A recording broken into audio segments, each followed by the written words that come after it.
tous, bienvenue dans le 5e épisode de la série Popcorn, le projet original des promotions des comportements oubliés et résilients pour la nature. Aujourd'hui, nous sommes à l'Eco-Apart Clermarais et nous allons rejoindre tout de suite Marie-Jo. C'est parti. Bonjour Marie-Jo. Bonjour Lisa. Alors, est-ce que tu peux tout d'abord te présenter et présenter la structure dans laquelle nous sommes aujourd'hui ? Oui, je peux. Donc Marie-Jo Sivec, moi je suis travailleur social à l'UDAF de la Marne depuis un certain temps. Et donc dans le cadre de mes missions d'accompagnement social liées au logement, on a créé le projet Eco-Apart Clermarais, donc avec un bailleur social Reims Habitat, en 2012. Donc on est toujours dans le même lieu. Le projet a un peu évolué puisque maintenant ça s'appelle Éco-Geste en famille et on se déplace sur tout le département et on accueille pas mal de visiteurs aussi ici à l'Eco-Apart. On a les deux missions, donc aller vers et puis accueillir. Tu fais plusieurs éco-gestes ici. Est-ce que tu peux notamment nous parler d'un éco-geste que tu pratiques régulièrement ?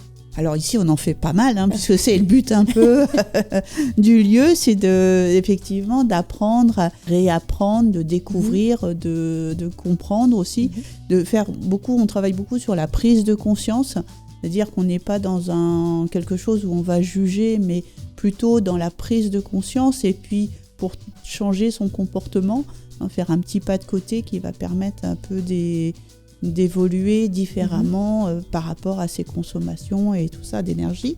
Donc aujourd'hui, le petit geste qu'on propose, c'est de fabriquer soi-même son produit ménager. D'accord, ok. Et c'est plus économique de fabriquer ses propres produits ménagers ? Alors non seulement c'est économique, c'est écologique. Donc c'est économique dans le sens où les produits qu'on va utiliser sont moins chers que le produit final quand on achète. Parce que forcément, si un produit ménager qu'on fabrique, on va utiliser de l'eau du robinet avec un prix du mètre cube qui est de l'ordre de 3 €, alors que quand on achète un produit fini dans le magasin, si on recalcule le prix du mètre cube, il est autour de 80-100 €, quoi. Donc il n'y a pas photo là-dessus. Et le deuxième aspect intéressant dans la fabrication du produit fabriquer soi-même ses produits ménagers, c'est surtout la réutilisation de plastique existant. Parce que quand on achète un produit ménager dans le commerce, on achète un emballage, une bouteille plastique, bien souvent. Oui. Et donc cette bouteille, en fait, une fois que le produit est terminé, on la met à la poubelle. Donc on paye pour enlever du magasin le produit qu'on achète et on repaye une deuxième fois quand on le met dans sa poubelle, par le biais des taxes d'enlèvement d'ordures ménagères. Donc tout ça, c'est un coût écologique et c'est un coût économique très important. Donc fabriquer ses produits ménagers, c'est réduire son impact par rapport à la consommation de plastique, réduire ses déchets. Quel est le rôle des huiles essentielles ? Parce qu'on dit toujours que les huiles essentielles, ça permet de sentir, on va dire, meilleur dans la maison. Quel est le vrai rôle des huiles essentielles ? Alors une huile essentielle, c'est un produit actif, d'accord ? Donc c'est à partir de plantes, c'est naturel, mais c'est un produit actif. Donc il faut aussi prendre en compte toutes les spécificités des huiles essentielles et l'utiliser avec précaution. Par exemple, une huile essentielle, on ne va pas l'utiliser avec des enfants de moins de 3 ans et on va faire très attention par rapport aux enfants de moins de 6 ans, il faut que ça soit dilué. Enfin, il y a des précautions d'usage et d'emploi par rapport aux huiles essentielles. Et effectivement, il y a une odeur, donc c'est très agréable, il n'y a pas de souci. Mais par contre, ce qu'il faut aussi regarder toujours, c'est les pouvoirs actifs des huiles essentielles.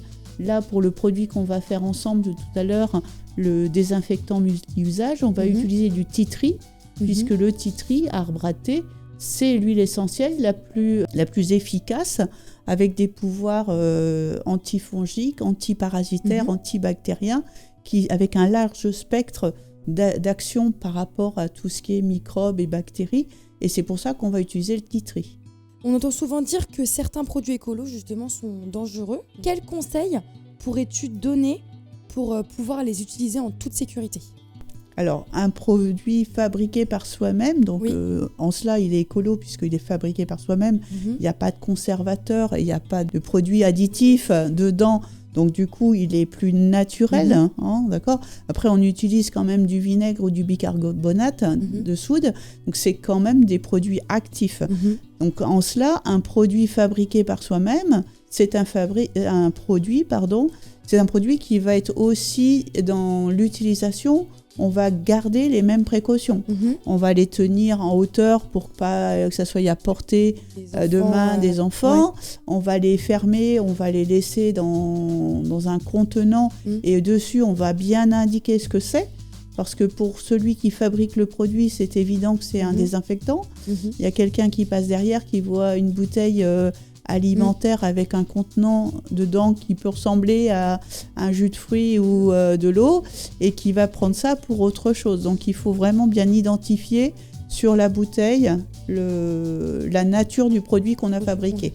Très bien, merci beaucoup. Je vais te remettre ton badge Popcorn.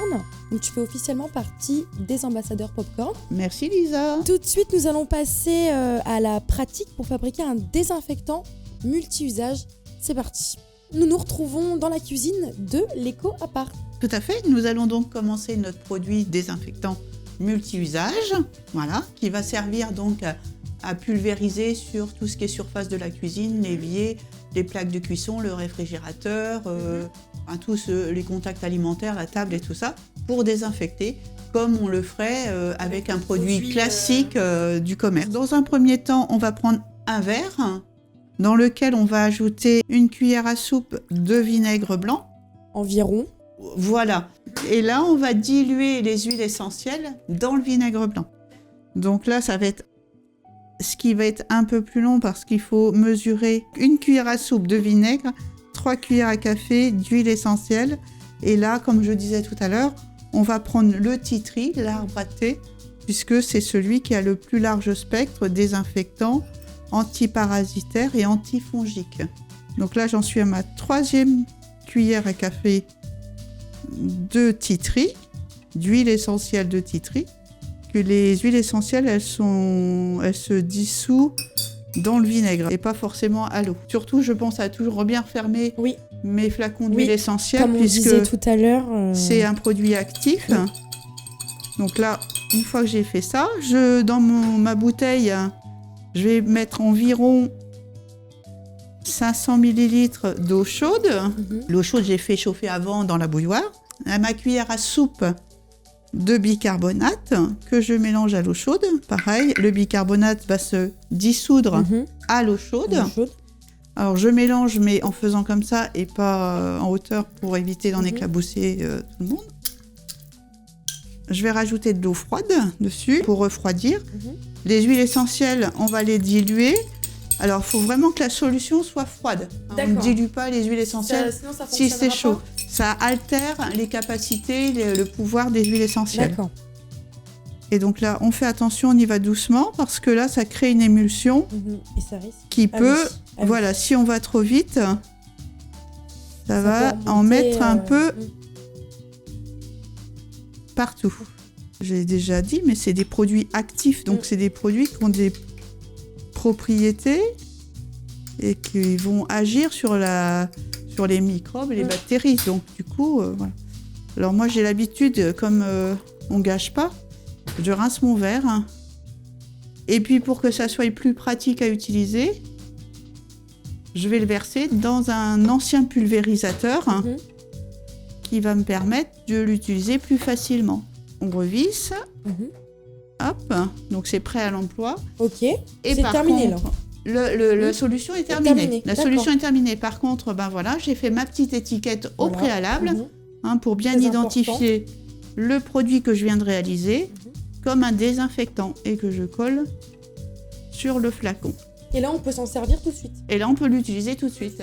Vous n'avez maintenant plus d'excuses pour ne pas fabriquer votre propre produit, votre propre désinfectant multi-usage. Merci beaucoup Marie-Jo pour ton intervention et merci à vous de nous avoir regardés. On se retrouve pour un prochain épisode Popcorn. Merci. Merci Lisa.